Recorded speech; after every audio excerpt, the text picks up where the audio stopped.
ساتواں سبب جو ہے نا وہ نقص ہے، نقصان، ٹھیک ہے۔ اب نقصان کیا؟ تو جیسے یہ ہوتا ہے کہ بچہ جو ہے وہ اس کی عقل کامل نہیں ہے ابھی، یا کوئی پاگل ہو گیا تو اس میں نقص پیدا ہو گیا۔ تو دیکھو یہ یعنی لوگوں کا معاملہ بن گیا ہے، اور یہ معاشرے کا یہ اصول بن گیا ہے کہ کمال کی طرف جو ہے رغبت ہوتی ہے اور نقصان کی طرف کراہت ہوتی ہے، نقصان سے کراہت ہوتی ہے۔ نقص پیدا ہو جائے کسی میں تو اسے ناپسند کرتے ہیں، اور کمال میں رغبت ہوتی ہے۔ تو اب شریعت نے جو ہے یہاں پر تخفیف پیدا کر دی ہے، تخفیف پیدا یہ کرتی ہے کہ وہاں پر اگر بچہ یا مجنون ہے انہیں مکلف نہیں بنایا نماز وغیرہ کا، اور ان کے مالوں کو بھی جو ہے نا دوسرے کو ذمہ داری دی ہے۔ ساتواں سبب جو ہے وہ نقصان ہے، مطلب عقل وغیرہ کا نقصان ہونا۔ فَإِنَّهُ نَوْعٌ مِّنَ الْمَشَقَّةِ، تو یہ بھی مشقت کی ایک نوع ہے۔ فَنَاسَبَتْ تخفیفہ، تو نقصان جو ہے یہ تخفیف کے مناسب ہے، یعنی اس میں تخفیف دی جائے۔ فَمِن ذَلِكَ عَدَمُ تَكْلِيفِ الصَّبِيِّ وَالْمَجْنُونِ، تو اس آسانی میں سے ہے بچے اور مجنون کا مکلف نہ ہونا۔ فَفُوِّضَ أَمْرُ أَمْوَالِهِمَا إِلَى الْوَلِيِّ، تو ان دونوں کے اموال کا معاملہ سپرد کر دیا جائے گا ولی کی طرف، ٹھیک ہے، ولی کو سپرد کر دیا جائے گا، یعنی کوئی ولی کہ ان کے مال میں تصرف کرے گا، جو بھی کرے گا۔ وَتَرْبِيَتَهُ وَحَضَانَتَهُ وَحِضَانَتَهُ، اور ان کی تربیت اور پرورش کے معاملے کو سپرد کر دیا گیا، یا پرورش کو سپرد کر دیا گیا عورتوں کی طرف، ٹھیک ہے، کہ عورتیں جو ہیں مطلب بچہ ہے یا مجنون ہے تو ان کے مالوں کی دیکھ ریکھ جو کرے گا وہ ولی کرے گا، جو بھی تصرف تجارت کرے گا، اور ان کی پرورش اور تربیت وہ عورتیں کریں گی۔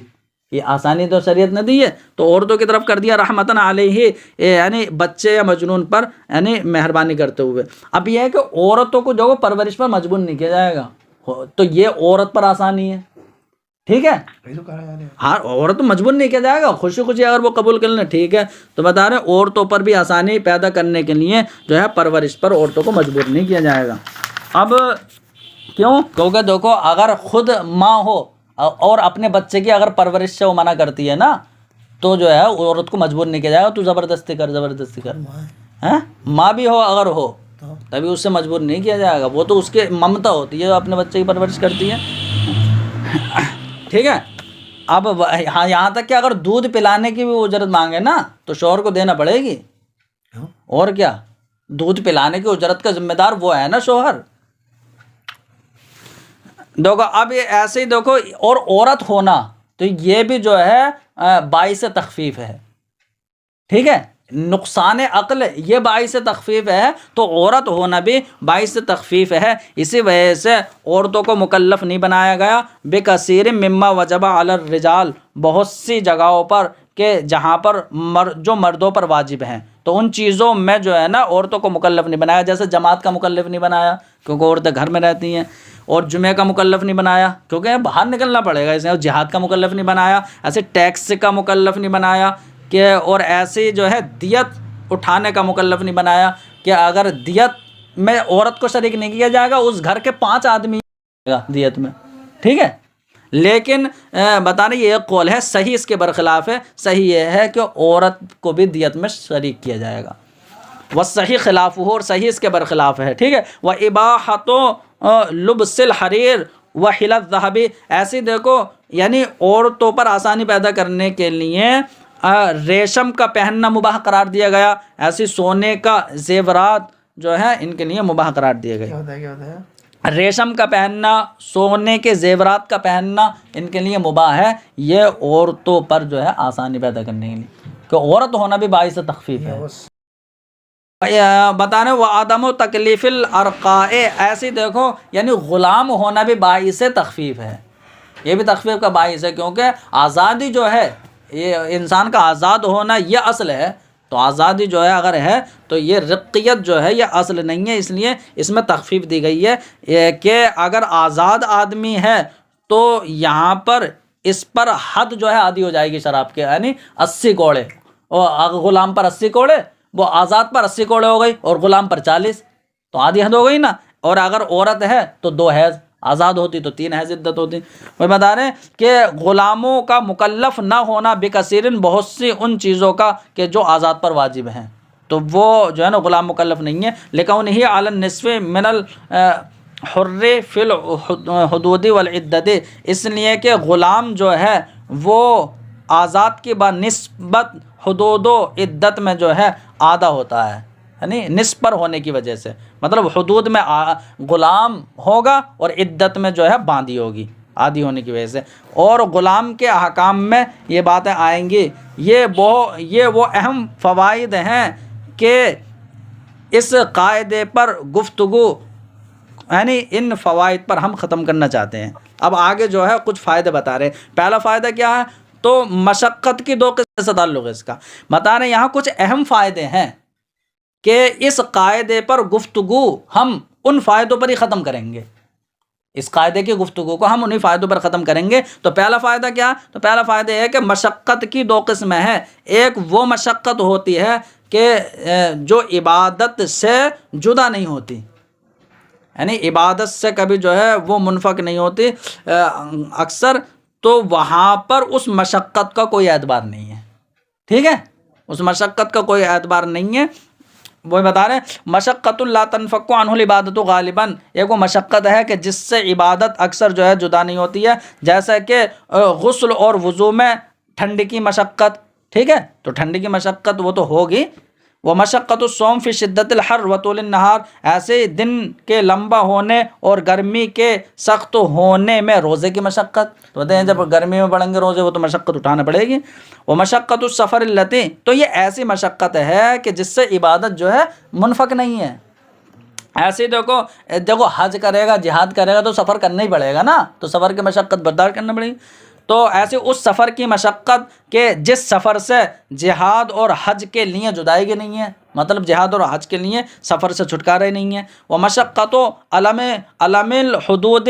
و رجم الزنات و قتل الجنات و قتال البغات. اب بتا رہے اور حدود کی تکلیف کی مشقت کہ اگر شراب پی ہے تو 80 کوڑے تو لگ نہیں ہے. ٹھیک ہے، تو یا زنا کیا ہے تو حد تو لگ نہیں ہے، کوڑے 100 کوڑے. تو حدود کی تکلیف کی مشقت. ٹھیک ہے، وہ رجم الزنات، ایسے زانیوں کو رجم کی تکلیف کی مشقت کہ رجم میں تکلیف کی مشقت اٹھانا پڑے گی. ایسے جو جانی ہے، جانی کا مطلب جو مجرم ہے، تو مجرموں کے قتل کی تکلیف کی مشقت تو یہ نہیں برداشت کرنا پڑے گی. وہ قتال البغات، سب کا عطف جو ہے نا اس پر ہے، حدود پر ہے نہیں، علم کی مشقت سب میں لگے گا. ایسے باغیوں سے قتال کی تکلیف کی مشقت. تو بتانا فلا اصل لہا فی اسقاط العبادات فی کل الاوقات، تو کسی بھی وقت میں عبادت کے ساقط ہونے میں ان مشقتوں کا کوئی اثر نہیں ہے. تو ان مشقت کا کوئی بھی جو ہے اثر نہیں ہے. تو بتا رہے ان مشقتوں کا کوئی اثر نہیں ہوگا. ایسے نہیں کہ یعنی چلو گرمیوں میں روزے پڑ گئے، ارے ٹھنڈ میں منتقل کر دو، مشقت کو آسانی دے دی جائے، نہیں. تو بتا رہے اس جیسے گرمی میں اگر روزے پڑ گئے تو اس روزے کی مشقت کا کوئی اثر نہیں ہوگا عبادت کے ساقط کرنے میں. ایسے نہیں کہ روزے کو ساقط کر دیا جائے گا، ٹھیک ہے، کسی بھی وقت میں. وہ اما جواز التیمم، اب یہاں سے ایک اعتراض کا جواب دے رہے ہیں. ابھی آپ یہ کہہ رہے ہیں کہ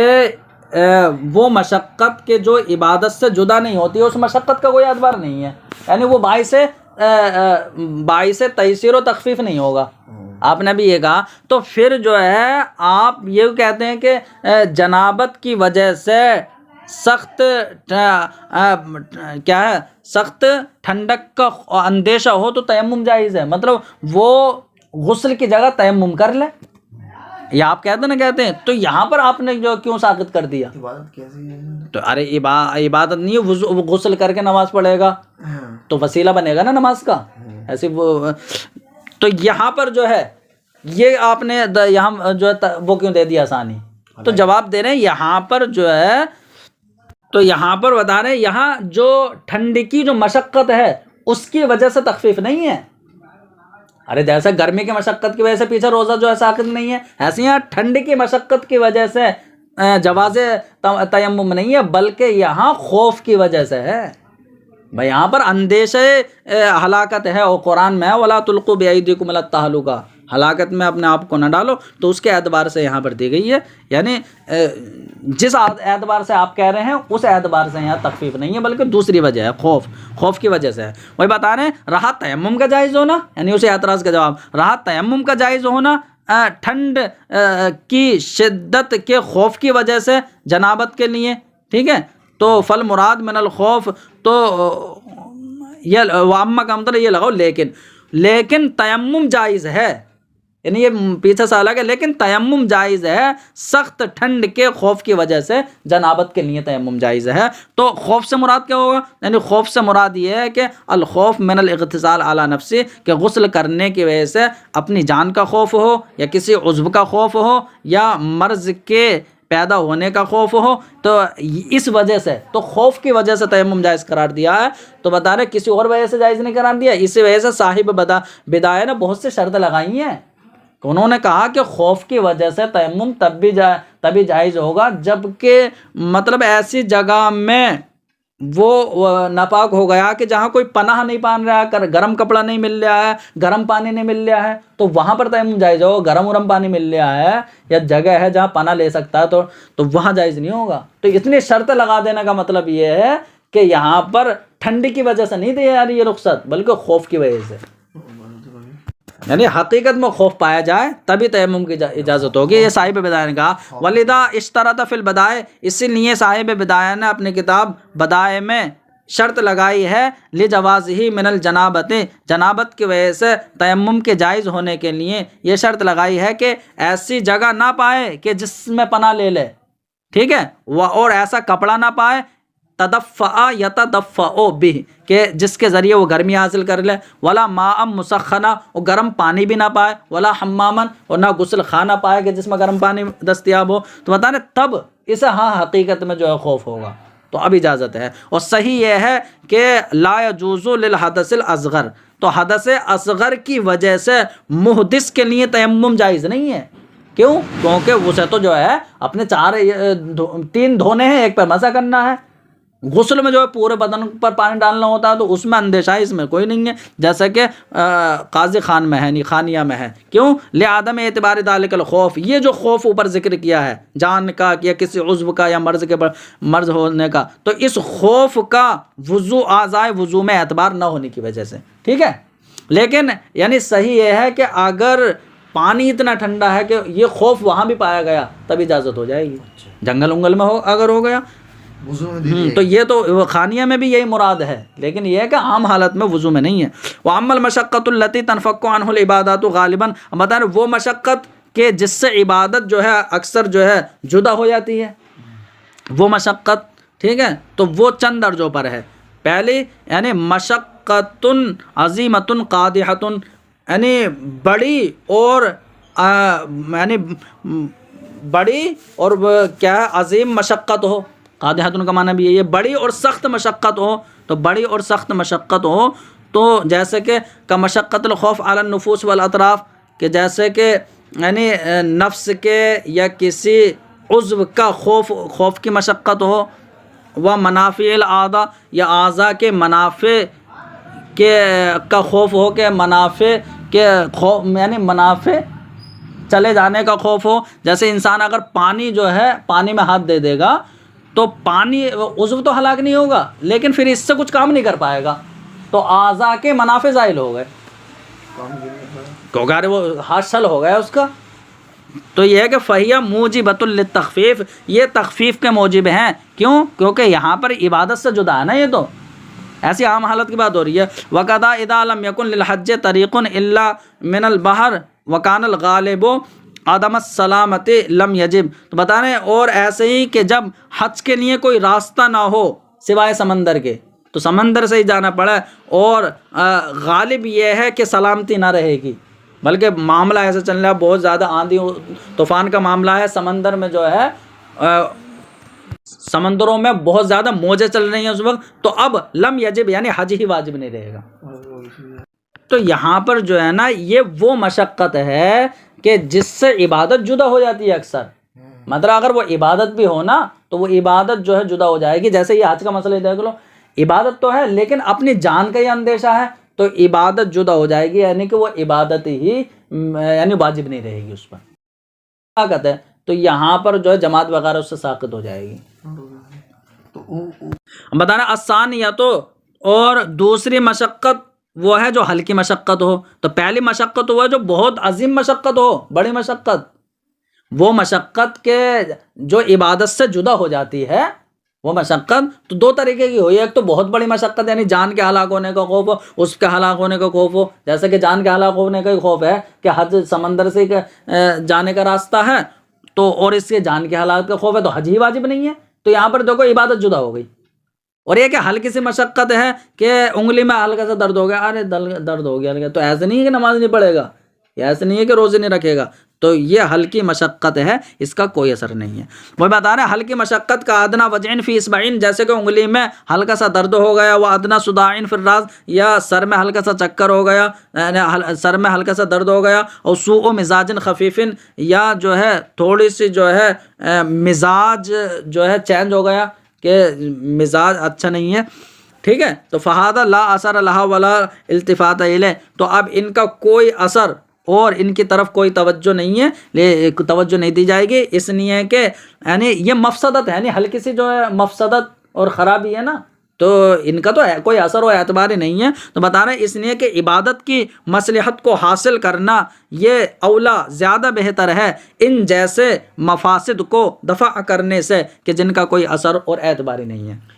اب دیکھو یہاں سے ومن ہنا رد اعلی من قال من مشائخنا، تو یہاں پر جو ہے بعض مشائخ کے قول کا رد کیا گیا ہے، تو کیسا رد کیا گیا ہے؟ تو دیکھو مسئلہ یہ ہے، پیچھے جیسا ہم نے پڑھ لیا ہے کہ مریض کو اگر ایسی بیماری ہے کہ اگر وہ روزہ رکھے گا تو روزہ اس میں نقصان دہ ہوگا، تو ایسی بیماری ہے کہ اگر روزہ رکھے گا تو روزہ نقصان دے گا، تو یہاں پر علت یعنی بیماری موجود ہے۔ اب اگر اس نے رمضان میں دوسرے واجب کی نیت کر کے روزہ رکھ لیا تو دوسرے واجب کا ہوگا، ٹھیک ہے، اور اگر ایسی بیماری تھی کہ جس میں روزہ رکھنا مضر نہیں ہے، اب اگر اس نے واجب آخر یعنی اپنے قضا روزے کی نیت کر لی تو رمضان ہی کا ہوگا، ٹھیک ہے، یہ پیچھے ہم مسئلہ پڑھ چکے ہیں۔ تو پہلی صورت میں یعنی کہ جہاں پر روزہ رکھنا مضر ہے اور اگر اس نے روزہ رکھ لیا تو جو رخصت ہے وہ اب بھی موجود ہے، اس کے لیے افطار کی جو علت ہے وہ اب بھی موجود ہے، اب اگر اس نے دوسرے واجب کی نیت کر لی ہے تو یہ مانا جائے گا دوسرے واجب کو یہ یعنی ذمہ داری پورے ہٹانے کے لیے اس نے جو ہے واجب آخر کی نیت کی ہے تو وہی ہو جائے گا۔ لیکن اگر ایسی بیماری تھی جو مضر نہیں ہے، پھر اگر اس نے جو ہے روزہ رکھ لیا رمضان میں تو رمضان ہی کا ہوگا،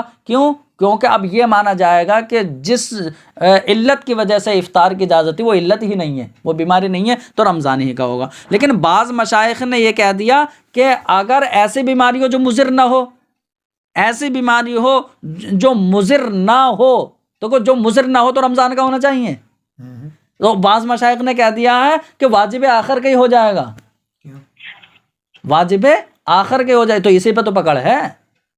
رد تو اسی بات پر کہی ہے کہ اگر ایسی بیماری ہو کہ جس میں روزہ مضر ہی نہیں ہے تب تو اس کے لیے افطار کی جو ہے رخصت ہی نہیں ہے،